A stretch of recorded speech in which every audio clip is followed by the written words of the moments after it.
Bismillahirrahmanirrahim. Assalamualaikum warahmatullahi wabarakatuh. Rabbi shrah li sadri wa yassir li amri wahlul 'uqdatam min lisani yafqahu qawli. Rabbi zidni ilman warzuqni fahma. Masuk ke pertemuan kelima. Pada pertemuan ini kita akan membahas rangkaian penyearah ya. Ini sebuah rangkaian penyearah satu gelombang penuh. Ada rangkaian penyearah setengah gelombang. Kalau rangkaian penyearah satu gelombang penuh biasanya terdiri dari dua buah dioda. Ini dioda Bapak ya. Kalau setengah gelombang biasanya satu buah dioda. Jadi ada komponen yaitu transformer step down dari 220 volt AC menjadi 10 volt AC sebelum masuk ke dioda untuk disearahkan arusnya ini. Sebelumnya arus bolak-balik, sesudahnya menjadi arus searah, baik satu gelombang penuh atau setengah gelombang. Ada komponen kapasitor yang digunakan untuk menangani ripple atau gelombang-gelombang kecil output dari dioda. Kemudian ada R load atau R beban. Untuk step down-nya biasanya dari 220 volt menjadi 12 volt, menjadi 9 volt, menjadi 24 volt, menjadi 6 volt dan lain sebagainya. Itu berbagai macam output dari transformer step down. CT itu center tap digunakan untuk output transformer. Kalau menggunakan CT dia menggunakan dua buah dioda. Kalau dia tanpa menggunakan CT ya atau center tap, dia menggunakan 4 buah dioda. Nah, kita lihat ke output yang 4 buah dioda. Ini rangkaian penyearah satu gelombang penuh dengan 4 buah dioda tanpa center tap ya. Ini anggap saja sebagai sebuah transformer sumber arus DC, frekuensinya 40 Hz, outputnya AC-nya 5 volt ya.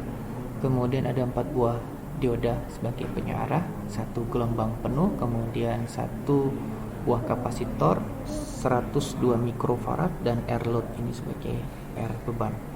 Kita bisa lihat arah aliran arus yang tampak di situ dari satu gelombang sinusoidal ya. Sinusoidal sebagai tanda itu adalah gelombang listrik AC dengan frekuensi 40 Hz. Setelah melewati dioda maka menjadi gelombangnya tidak penuh begitu ya, karena dia disearahkan oleh dioda. Kemudian ditambah kapasitor untuk mengurangi ripple.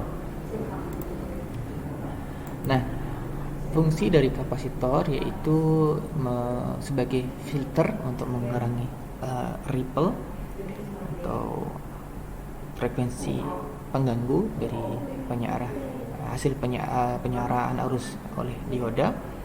Semakin besar kapasitas kapasitornya akan dapat menghasilkan atau dapat mengurangi arus frekuensi ripple yang dihasilkan ya. Kita lihat kalau tanpa filtering, dioda tanpa filtering, outputnya setengah gelombang seperti ini.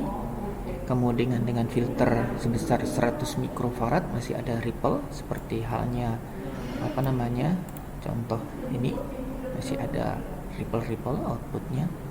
Kemudian kita tambahkan menjadi 1000 mikrofarad, ripple-nya semakin berkurang menjadi 10.000, ripple-nya semakin sangat berkurang ya.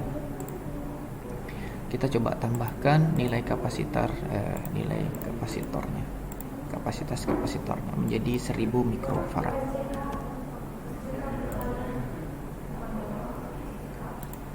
Ya. Anda lihat ripple-nya itu semakin berkurang. Kemudian kita coba menjadi 10.000 mikrofarad. Ya, semakin hilang lagi frekuensi ripple-nya.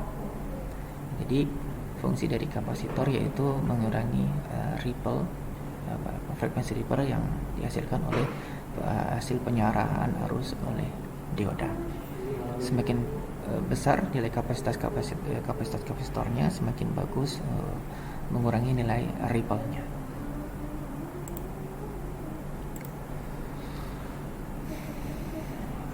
Secara formula, kapasitor elektrolit atau kondensator elektrolit itu dapat ditentukan V ripple-nya dengan IL dibagi frekuensi ripple dibagi dengan nilai kapasitas kapasitor ya.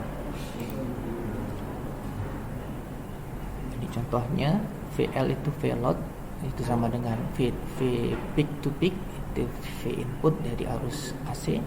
Kemudian VRMS itu sama dengan VRMS dibagi 0,70. Jika VL-nya 12, maka jika VRMS-nya 12 volt ya, maka VL-nya 17 volt ya. Kemudian IL-nya dapat ditentukan dengan rumus hukum Ohm, yaitu VL dibagi RL, hasilnya 3,4 miliampere. Kemudian V atau tegangan ripple-nya bisa ditentukan dengan I arus load sebesar 3,4 miliampere dibagi dengan frekuensi ripple-nya dikali dengan kapasitas kapasitor yang digunakan ya.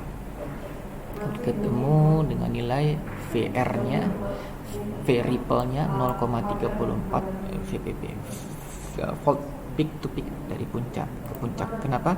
Karena masih ada nilai frekuensi yang muncul dari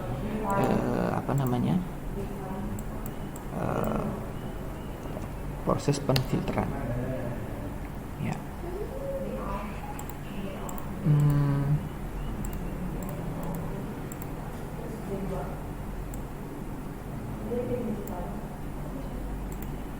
Ya.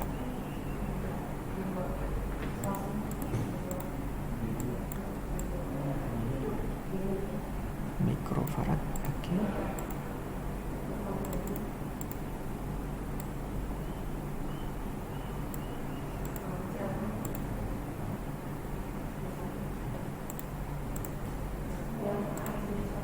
Ya.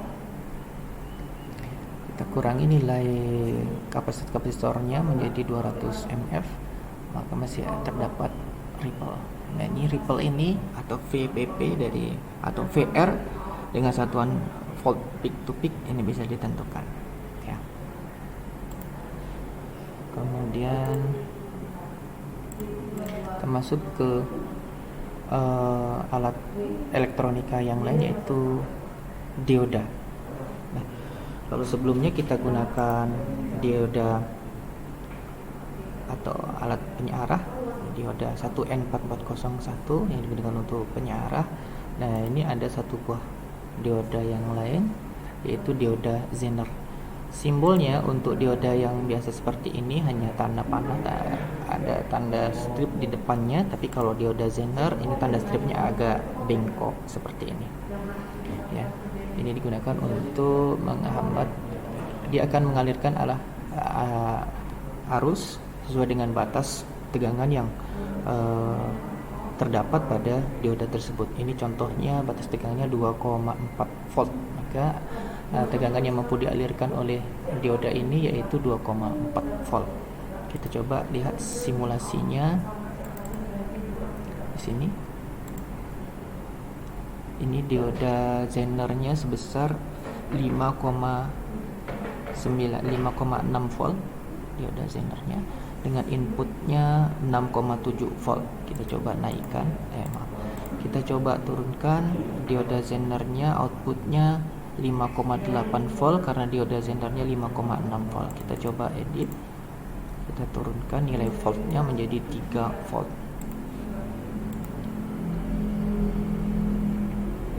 Maka outputnya menjadi 3 volt ya. Outputnya menjadi 3 volt. Jadi dia akan mengalirkan arus sebesar, Zener-nya kita ubah menjadi 4 volt, outputnya menjadi 4,2 volt ya. Fungsi dioda Zener. Kita bisa lihat juga untuk dioda Zener yang lain, regulator Zener simulasinya kita bisa lihat di sini. Ini dioda Zener dengan nilai voltnya 4 volt ya, tegangannya 12 volt. Kita lo edit jadi 9 volt, maka outputnya 8,18 volt harus yang mengalir. Bagaimana kalau Zenernya kita naikkan lagi nilai voltnya jadi 10 volt, outputnya jadi 9,15 volt ya. Oke, untuk pertemuan 5 ini sudah cukup. Kalau ada yang didiskusikan bisa dilanjut di grup WA.